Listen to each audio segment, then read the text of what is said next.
play is set in a country town, which is being earmarked for urban development for a housing estate, and it really revolves around a family and a block of land. The play is written in a kind of heightened Australian verse style, I suppose, but often the verse is hidden in the language, so you don't actually notice that you're listening to verse, but the verse works as a kind of engine underneath the story and propels the story along. Same town, eh?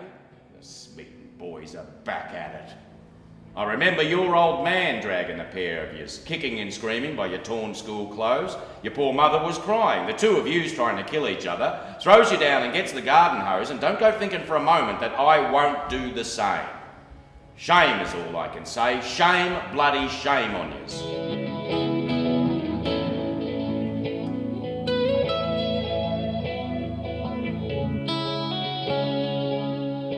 I had been working on a narrative poem for myself called Once Upon a Barstool that I toured regionally, and I toured to Ireland as well.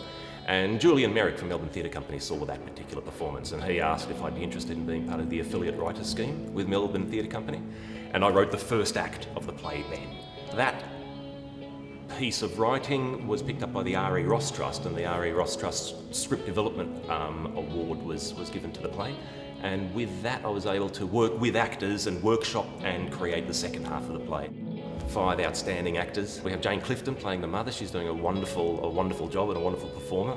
We have Amanda Labont as the wife of Gordon. She presents a beautiful, strong country woman. And we have Chris Bunworth playing the regional cop, Sergeant Walker, who keeps a slow, sturdy eye on the proceedings, but as one reviewer said, is simply caught on the wrong side of history. The two brothers are Matt Dikpinski and Martin Bloom, and the two of them actually look a little bit like brothers, and so they create a terrific tension between themselves.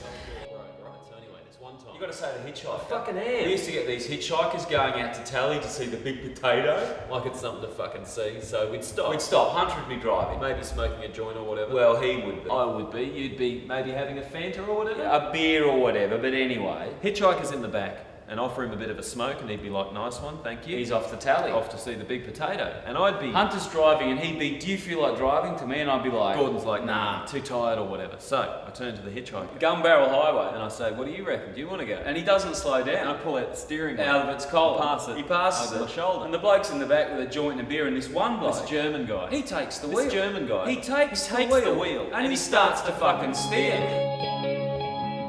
A lot of people have commented that it reminds them of their rural upbringing. So a lot of people from rural areas have said how much it resonates with them. But the city audiences have enjoyed it a great deal.